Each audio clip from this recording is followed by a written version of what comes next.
Hello guys, welcome to S P in Kannada channel. ಈ ಒಂದು ವಿಡಿಯೋದಲ್ಲಿ ಮರಗಳ ಉಪಯೋಗಗಳ ಬಗ್ಗೆ 10 ಸಾಲಿನ ಪುಟ್ಟ ಪ್ರಬಂಧ ನೋಡ್ತಾ ಇದ್ದೀವಿ. ಈ ಒಂದು ಪ್ರಬಂಧ ಅಂತಕ್ಕಂಥ ಇಷ್ಟವಾದರೆ ಲೈಕ್ ಮಾಡಿ, ಶೇರ್ ಮಾಡಿ, ಸಬ್ಸ್ಕ್ರೈಬ್ ಆಗೋದು ಮರಿಬೇಡಿ ಅಂತ ಹೇಳ್ತಾ ಈ ಒಂದು ವಿಡಿಯೋ ನೋಡ್ತಾ ಹೋಗೋಣ.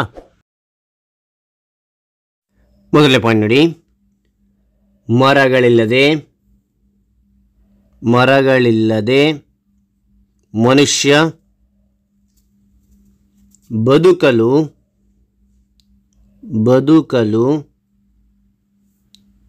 ಸಾಧ್ಯವಿಲ್ಲ. ಮತ್ತೊಮ್ಮೆ ನೋಡಿ, ಮರಗಳಿಲ್ಲದೆ ಮನುಷ್ಯ ಬದುಕಲು ಸಾಧ್ಯವಿಲ್ಲ.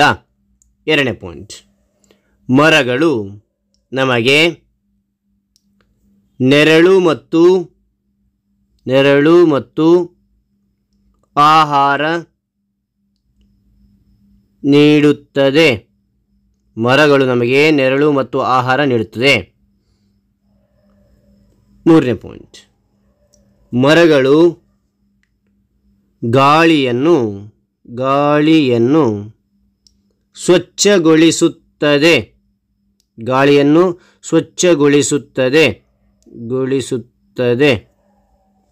Okay, right. ನಂತರ ನಾಲ್ಕನೇ ಪಾಯಿಂಟ್, ಮರಗಳು ಮಣ್ಣಿನ ಸವಕಳಿಯನ್ನು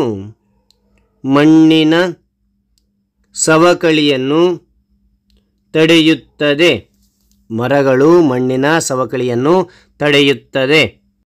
ಮತ್ತೊಮ್ಮೆ ನೋಡಿ, ಮರಗಳು ಮಣ್ಣಿನ ಸವಕಳಿಯನ್ನು ತಡೆಯುತ್ತದೆ.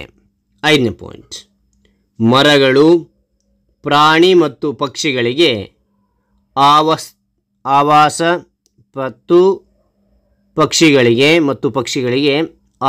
ಸ್ಥಾನ. ಮರಗಳು ಪ್ರಾಣಿ ಮತ್ತು ಪಕ್ಷಿಗಳಿಗೆ ಆವಾಸ ಸ್ಥಾನ ಮತ್ತು ಆಹಾರವನ್ನು ಒದಗಿಸುತ್ತದೆ.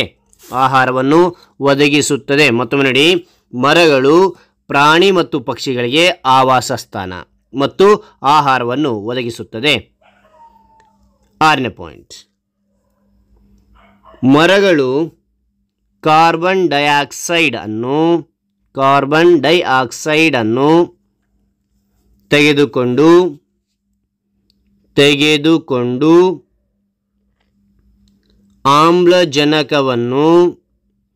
ಆಮ್ಲಜನಕವನ್ನು ಉತ್ಪಾದಿಸುತ್ತದೆ. ಮತ್ತೊಮ್ಮೆ ನೋಡಿ, ಮರಗಳು ಕಾರ್ಬನ್ ಡೈಆಕ್ಸೈಡ್ ಅನ್ನು ತೆಗೆದುಕೊಂಡು ಆಮ್ಲಜನಕವನ್ನು ಉತ್ಪಾದಿಸುತ್ತದೆ. ಏಳನೇ ಪಾಯಿಂಟ್, ಮಾನವ ಮತ್ತು ಪ್ರಾಣಿಗಳ ಜೀವನವು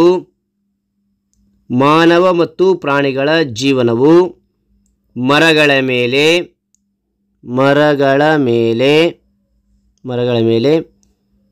ಅವಲಂಬಿತವಾಗಿದೆ.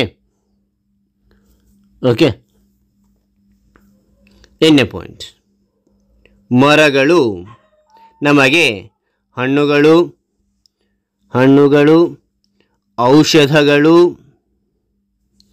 ಮರದ ರಬ್ಬರ್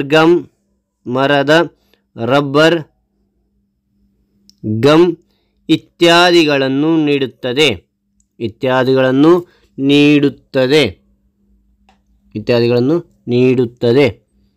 ಓಕೆ, ರೈಟ್.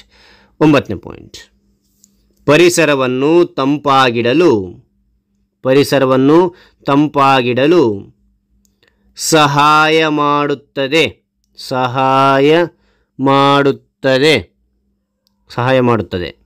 ಓಕೆ. ಹತ್ತನೇ ಪಾಯಿಂಟ್, ಮರಗಳು ಶಬ್ದ ಮಾಲಿನ್ಯ